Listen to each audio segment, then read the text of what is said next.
I I don't know what the purpose of this video is. I I know I want to make several videos about this game. In fact, I've played Getting Over It. I just beat it twice. Just so I can make a video essay about this game, because this game is very clearly inspired by Getting Over It. So this is a game called Park Up Car, which I think the name is supposed to be like a riff on Only Up. Um, but regardless, because I like car platformers so much, thanks in no small part to CarQuest, and obviously, like Yellow Taxi and whatever, um, I, I saw this game just by chance by searching driving and 3D platformer just as tags in my Steam library, and I was like, yeah, that looks fun. I'll put that on my wish list, and it got delayed. I asked the dev because the intended release date came and went.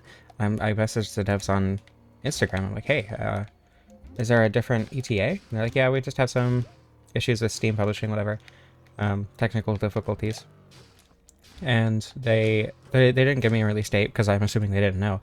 And then another release date came up November 14th, and then on November 13th they messaged me. They're like, hey Ruby, how's it going?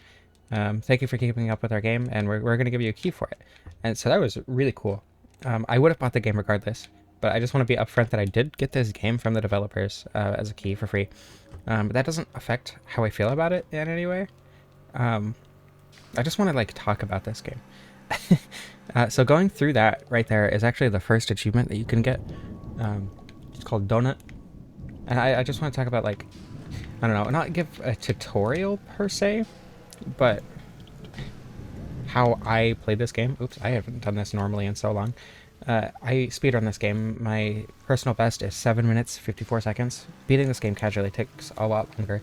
My first playthrough personally was, it took me 13 hours, but I beat it in 59 minutes and 58 seconds because the timer restarts every time you close the game and reopen it. And there's no way to like save your progress or anything. You always start from the bottom, which I think is nice. You could do this. This is how I usually get through this area. That's the end right there. But I want to do it normally. Just for the sake of, I don't know, I've been speedrunning this game exclusively, right? And that's the lens I'm seeing it through. And I don't want to see this exclusively as a speedrun game, because my first playthrough wasn't a speedrun, you know? Sure, it was to learn the game, potentially, so I could speedrun it if I enjoyed it, and I did speedrun it. And I want to do stuff like I did with CarQuest, right? Like, a commentated speedrun or whatever, if this game even warrants it, which I don't think it really does. But I still want to do that, just to, like, talk about my thoughts on the run. Oops. um, but again, like, I don't want to do that with my 756, because while it is a really, really good run, it's not perfect by any means. And it's not like my sub 30 and CarQuest was perfect or whatever, but I don't know, I was proud of that run. I was proud of the 756, but I know I could do it better. And that thought is just nagging at me. um, so I'm going to be talking about the easiest ways to get through these areas, but at this point, I've played it so much that I know how to control the car in such a way that most of the obstacles, not all of them, there are still some really unnecessarily difficult obstacles, but most of the obstacles just aren't that hard for me anymore. The hardest, or the easiest way, rather, through this level is not over here at all. But I go through this graveyard area so little that I don't know. I just want to go through it normally. Because in the speedrun, this area takes like 15 seconds or something like that. Something ridiculously small for how seemingly large of an area it is, right? This isn't the easiest way at all. But this is a way. You can just jump up here and you're at the end of it. The fastest and, in my opinion, easiest way is, this is the very beginning. Oops. This is the very beginning, right here, ish. This is the cave you come out of, just to help you orient yourself, because when you haven't played the game as much as I have, it's kind of hard to tell where things are. You just come up here. Make sure you jump up this. Well, you don't have to jump, but it's going to take a long time if you don't. Jump up onto this leaf, and then jump across these. And if you you find that too difficult, geez, if I could talk, that'd be cool. You can fall down here. You get an achievement for finding this guy here. I think it's just called Pickle Rick. Jump up here, and from this french fry, or, you know, you can jump off this soda or whatever, but I think it's easier to just do that. These, like, this board section is really strange. Drifting on it, you drift by holding jump, and it gives you a slight speed boost when you start drifting, but it doesn't, like, the sparks will come up like a mini turbo in Mario Kart, but it doesn't actually give you a mini turbo when you release. It just gives you a slight boost when you start drifting in the first place. But if you see, like, when I start drifting, sometimes I'll just stop when I'm on the boards. That's because the boards are uneven. Now the easiest way through here, by far, is to jump up here. Oops. Going that way is fun, because there's a fox up there, and I like foxes. That's the only reason that going that way is fun. But this is significantly easier, and I don't like this level very much. Not because it's bad, or there are difficult obstacles or anything. I don't know, it just feels... I don't know, it's not my favorite level. You get an achievement for... I believe it's just touching this treehouse. It has to do with this treehouse. It's called Kids Next Door. There's an alligator in here, hanging out. As one does. Now you can obviously just jump across these birds. But it's easier to jump from here and then directly to the hummingbird. Now you can jump across these weird, like, modeling clay looking rainbows. But because of, like, the dips, I'll just get over there and show you, actually. Probably be easier than trying to explain this.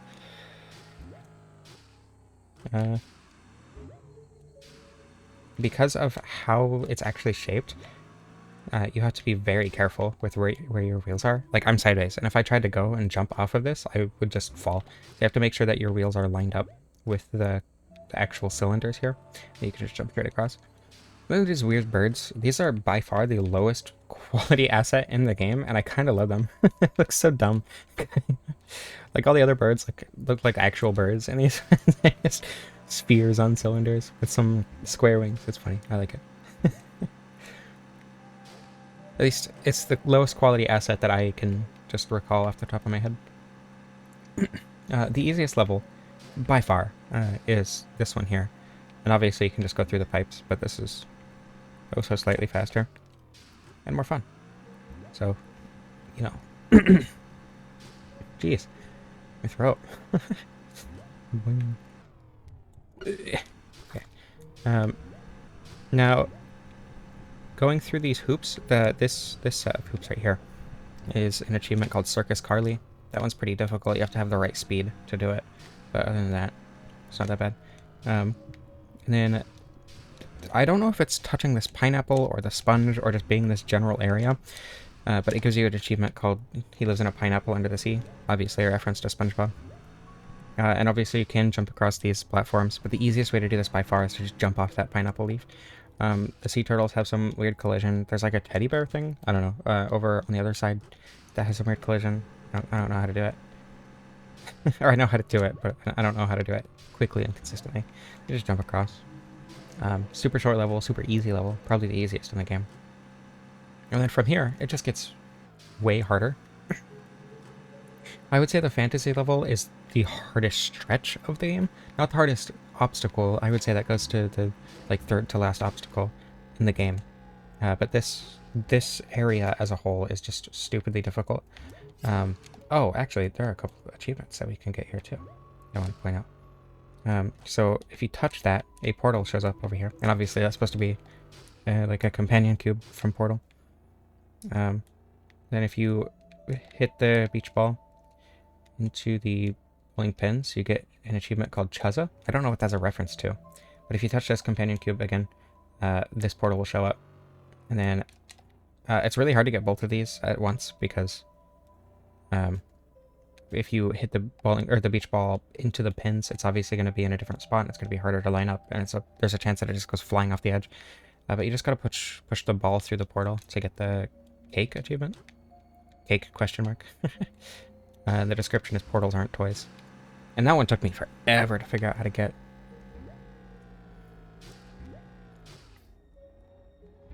Okay, and then the easiest way through this level as a whole, you just jump up here. And then you get the achievement Illuminati here. And it has a description, please don't sue us, N. So, you know, I think this is supposed to be a Master Sword, and these are supposed to be the Chaos Emeralds, which is great, because I love Sonic, and my partner loves Halo, and I think it's really funny that those are just right next to each other. It's, fitting. The achievement getting over it, because obviously this game is an homage, at least, to getting over it, is gotten by touching this hammer here. And it is very easy to fall after touching it, but you just bonk, and that gives you the achievement. There are a lot of achievements here, which is, I mean, I forgot, which is strange that they're so concentrated here, but I mean, whatever. You get an achievement. I don't know if it's like touching the Cheshire Cat there, or if it's like being on top of the tower, but there's an achievement called Where Do We Go From Here, I think, or something like that. Which way do I go? By touching this, the Ender Dragon, or for legal reasons, not the Ender Dragon, you get the achievement called The End, and the description is you're halfway there. This is, yeah, I would say this is about the halfway point. Oops, that was... Oops. Now, I'm making this game look a lot easier than it really is. I know how to control this car very, very well. When I first started, again, it took me 13 hours to beat this game in the first place. It took me like 5 or 6 hours to get to this point. This is not an easy game. You're not just going to open it and beat it in 20 minutes. I'd be impressed if you did, don't get me wrong, but that's not something you should expect. Oh, really important. At the very bottom, not the very bottom, but at the end of the forest level, when you're going into the ocean level, there's like a rock before the first pipe. You have to not boost and then jump off of the rock or you have to boost but not jump onto the rock, and then while boosting jump off of the rock to get into the pipe. If you boost and jump off of the planks onto the pipe, or onto the rock rather, you'll just go flying past and fall between the rock and the pipe, and it's really frustrating, and I had to learn that the hard way. And then here, you want to not boost but jump, and that'll get you just on these islands. Otherwise, it's very likely that you'll fall right here, and that's really frustrating. Oops. This jump is difficult, but you know, you get a feel for it about when you need to jump and stuff. Whoops. This part is really weird. I'm surprised it hasn't happened yet, but if you get at the wrong angle, the car will just start flailing and being all sideways and stuff. It's really weird.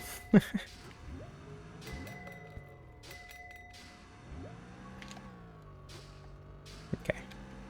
Almost back up. Again, like, a lot of the jumps I'm doing are just insanely difficult when you don't know how to play the game, and they're just not worth the risk when you're first playing through it. But one of the hardest parts about this game is just finding the path through. I don't know where exactly you need to be, but if you're pointed at the face of the Medusa, you'll get the Don't Look Into Her Eyes achievement. Or you just need to touch it. I don't remember. Or I don't know. I got it when I was looking at the Medusa, or like the car was pointed at the Medusa's face. Jump over here. I think that's easier than jumping across the cards, but to jump across the cards, you have to like come to a stop at the bottom of each card, accelerate until you reach the end, and then jump at the very end of the card, stop, reverse back to the bottom of the card, and then accelerate again. Don't boost across the cards. It's very difficult, or it's not worth it. You don't have to land on top of the cake, but getting to this point here gets you the Unbirthday achievement, I think it's called. And if I miss any achievements, I'll try to, or I'll make sure I didn't miss any before the end. And just go through here. This gets you to the ice level. That platform up there, I thought that was how you got the cake achievement. Like you did something with the portals and it spit you out up there somehow. I don't know. But no, it has nothing to do with that. That island is completely empty and has nothing on it. I've got up there a couple times and it's unnecessarily difficult. Okay. Inside here, inside this igloo, you get the Bread and Fred achievement, which is a reference to an indie game called Bread and Fred, where you climb a mountain. And I believe you can, I think it's the same idea where like you can just fall to the bottom if you make a mistake, and it's a co-op game. It's alright. It's confusing if you don't understand the controls already. The easiest way through this place, in my opinion, is this way. You just boost, ramp off, jump to the next island. Going across the, what are they called? Like the ice paths is not that difficult. It looks harder than it really is. But then there's a jump off an orca. You can barely see it, like behind the right next to the snowflake behind like the icicles there. That orca is also slippery, and because of the angle that it's at, it's really confusing. Then you get on this, and you can get on the sea lion and then the penguin. But whoops. Oh hey. Oh, I was not expecting to make it there. I was gonna demonstrate the orca, but I guess not. That's fine. But yeah, that's the easiest way across or through that level, in my opinion. Just because the orca is so slippery, it's really hard to do anything there. Here, there's a dragon. And I didn't know there was a dragon at first, but it shoots fireballs at you, and you gotta like stay under or behind cover until it shoots, and it like raycasts you. It doesn't matter how quick you're moving, it will hit you. Where it hits you seems not random, but inconsistent. I've had it launch me forward, I've had it launch me directly up, I've had it launch me 2 inches, and I've had it launch me down back to the bottom of the game, so don't trust it. Sometimes here it'll just stop firing, and I don't know why, but most of the time it'll continue firing until you get to that red platform over there. And it's because of the angle, if you can see it there, because of the angle you have to like hide behind the tunnel instead of actually in the tunnel like you would have in the other area. I had to figure that out the hard way. Now this platforming looks difficult and precarious. I've failed it like twice ever. It's not hard. I got it in my first try and my second try and my third try, and then I like fell, and then I never fell again, so you don't have to worry about it. Again, as long as you like take the right paths and stuff and make sure you time that jump with the fireball. Now there's another dragon here who will constantly shoot at you.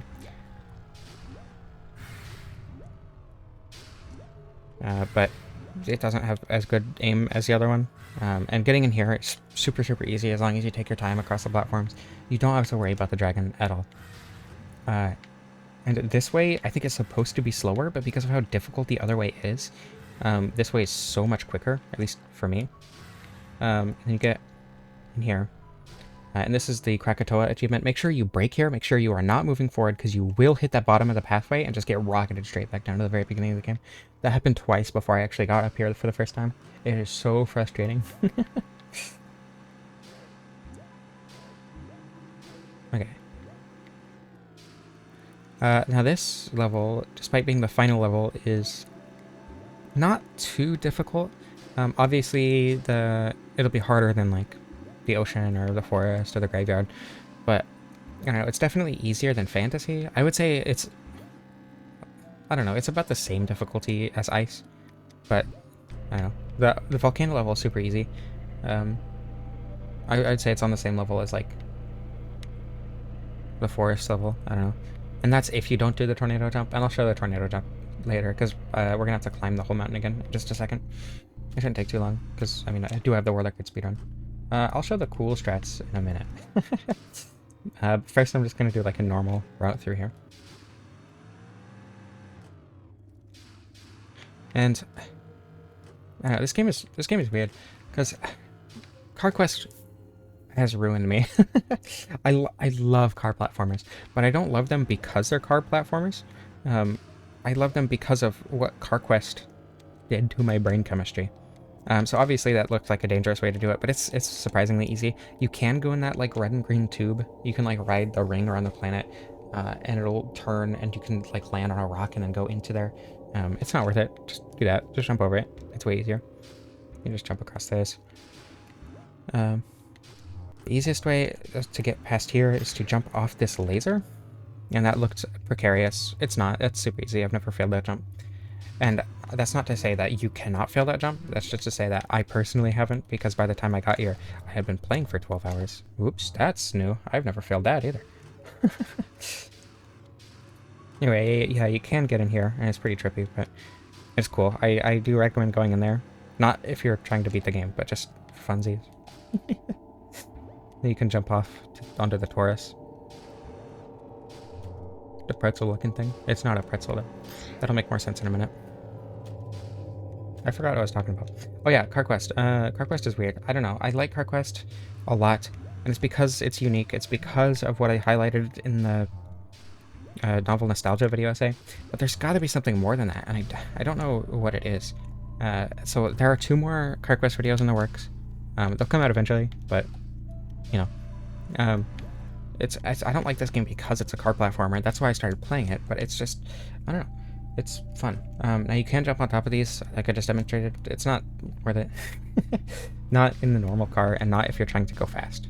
Or not unless you're trying to go fast, rather. This, however, these honeycombs are the hardest obstacle in the game by far. It is not even close. Especially if you're on a bike. Oh my god. I almost beat this game on a bike, and the only reason I hadn't before is because I kept falling off the honeycombs. But then I fell off the letters at the end. Anyway, the collision does disappear. It's not just a visual thing. Oh my god, I'm gonna fall. Okay, we're good. We're good. It's not just a visual thing. I thought it was a visual thing at first, but you don't need to worry about timing that. You can reach here, no problem. So going around this, you get the Taurus achievement by going in circles, like this. And I don't know if you have to do a full lap, but at some point you do get the Taurus achievement. And it's like a Mobius strip. You can ride along the whole thing, no problem. It's not literally a Mobius strip, obviously. It's a Taurus, but same idea. You can just keep riding along it and you'll get back to where you are. That gets you the achievement. And then now, going to get 2 more achievements. If you jump off, it doesn't have to be this high. I don't know exactly how high it has to be for the Car King achievement, but for the free fall achievement, I fell from Fantasy down to Graveyard, and I got it. But for the Car King achievement, I've only ever gotten it by falling from the top of the level, or from space, all the way down into the portal at the bottom. And then you have to, well, I'll show you.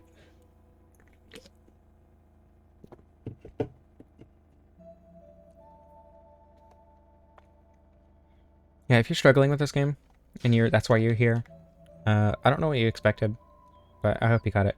Anyway, you come up here after doing that, and you get the Car King achievement. Now, I'm going to switch to the hover car, because it controls completely differently from the normal carts. And there are also bikes, and the only difference between the bikes and the carts is the hitbox. But the hover car here jumps really high because of how the... I don't think it was intentional, like I don't think it literally has a higher jump stat. Because it hovers, I don't know, something with the physics just means it jumps higher. Or they just did it on purpose, and I'm talking garbage, but... yeah, you can get up to the top of the mountain. Top of the mountain? This isn't getting over it. You can get to space super easy, super quick. If you know what you're doing, and you know your way through. Like I said, I can do it in less than 8 minutes. Not consistently, mind you, but it is a possibility. Oops, that was not right. Oh my god. I have a world record speedrun in this game. Okay. My only goal right now is to beat the game. So. But I'm not too concerned with getting a good time or whatever. I'll show the tornado jump too. Oh yeah, there's an achievement for touching the tornado. I completely forgot about that. It's called Tornado. You just touch it and you get the achievement. You don't have to like do the tornado jump or anything. Tornado jump is what I dubbed the jump that you use the tornado for. It's significantly faster. It is also way harder than just the casual route through. So you see that Nancat up there? You have to land on it. And because it's completely sideways, that is a difficult prospect. You know, you can just jump directly into the tornado. Chances are you'll fall if you're not being careful about it, but yeah, that's the tornado achievement. That was clean. Oh my god. Okay. Yeah, again, the weird low quality bird set. It's really funny. I really like those birds. At first I didn't like them because they're annoying to platform across, but they're pretty easy for me now. Anyway, that was a tornado jump. I'm proud of it. I came up with it. Yeah, this is what I was talking about. Do not jump, and then once you hit the rock, then you jump into the pipe. Otherwise, you will not make it. You'll land between the rock and the pipe, and you'll cry. At least that's what I did. Jump up in here. The fastest way that I know of through the ocean level, and what I do in the speedrun world record, is up here, over here onto the slide, and then around the rings. You can land directly on the eel, but it's dangerous. It's slightly faster, obviously, but you can also jump from the back of the pineapple into the boat here. That was a really high jump. Oh my god.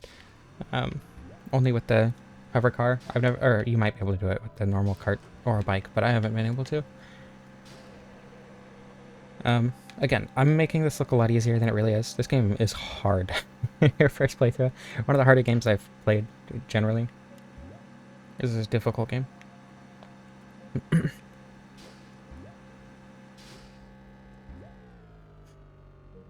I would say, just for its lack of forgiveness, it's harder than, like Dark Souls would traditionally be considered. Dark Souls isn't a hard game, though. That's a poor comparison. Yeah, see, that's what I mean by the angles making the car freak out. Oh, weird. Dark Souls being hard is kind of, I don't know, it's not a misnomer. That's not the right word, but it's not a difficult game. It can be hard to do specific things, but like it's so forgiving that it's not. I wouldn't say the game is harder than Dark Souls in a traditional sense, but it's harder to beat than Dark Souls, in my opinion, in the first place, at least. Though, I don't know, I've done lots of like level 1 runs and stuff in Dark Souls, and I think the game's pretty easy, all things considered now, just because of how much I've played it.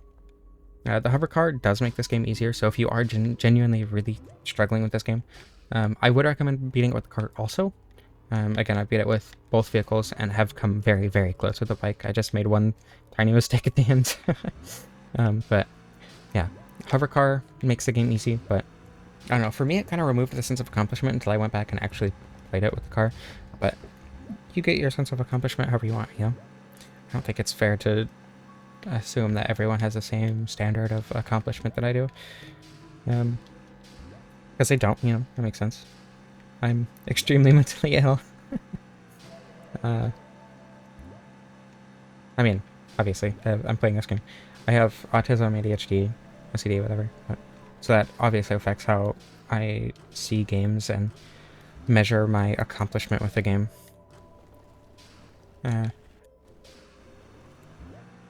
really, really want to get something better than the 756 before I, consider it a good speedrun. Don't worry, no, it's a good run, don't get me wrong, but for me, for what I want, it doesn't quite accomplish that goal.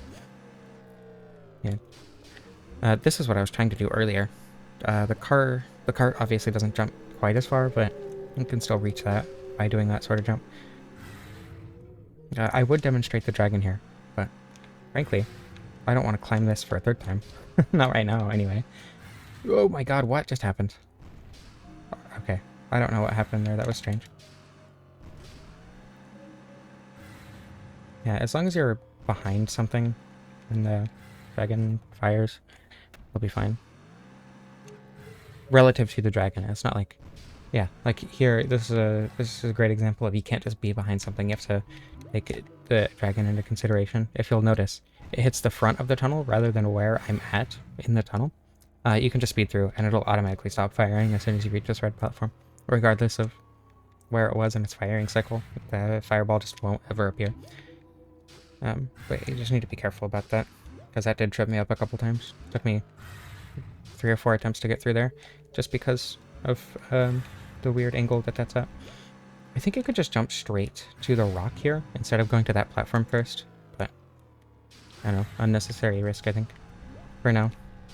Since I'm not going for an insane time.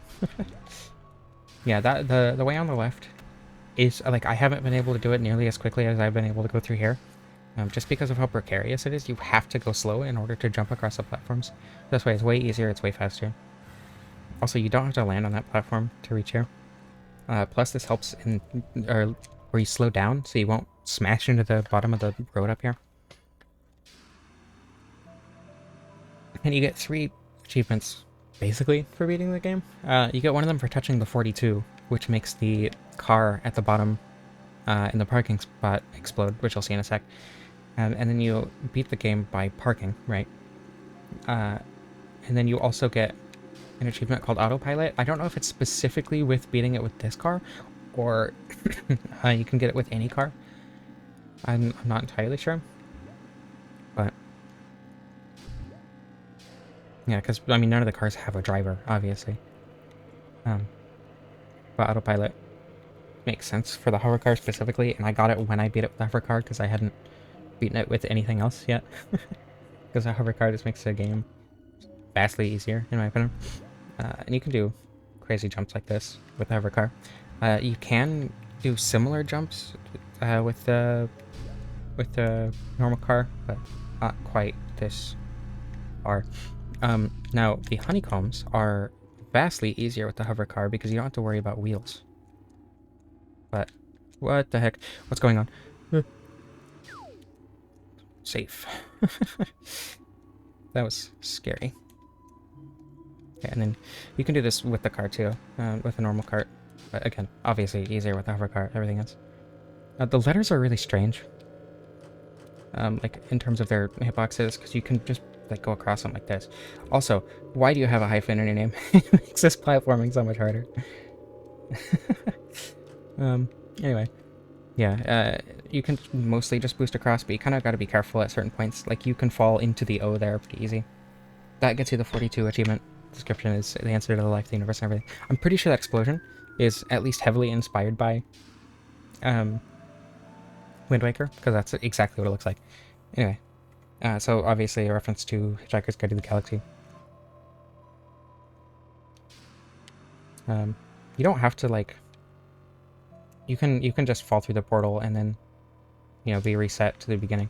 Also, you can fall into those cooling towers and just get stuck and have to restart the game completely. 926? Are you serious? What? Anyway, let me make sure that I didn't miss any achievements real quick. Okay, so there are a couple that I forgot. We would have gotten them though. Fast and Furious is just, I think it's just you go fast enough to get it for long enough. I actually got it during, or at the exact same time I got Free Fall. So I'm not sure if you can just get it by falling or what, but you just have to go fast enough for long enough. And that's how you get the Fast and Furious. Or it might be boosting for long enough. I'm not sure. And then there's another one called Barbacart that you get by getting hit by a fireball from the dragon. And I think that's everything. Yep, that should be all the achievements. So, I don't know. I think this game is really fun. I think you should give it a shot. Especially if you like games like this, if you like car platformers, or if you like difficult games, or if you like games in the same vein as Getting Over It. This game is definitely worth it, and it's only like $7. I think it's on sale for $6 right now too. So, yeah, thank you for watching. Hope you enjoyed. Love you all, and I don't know how to end this.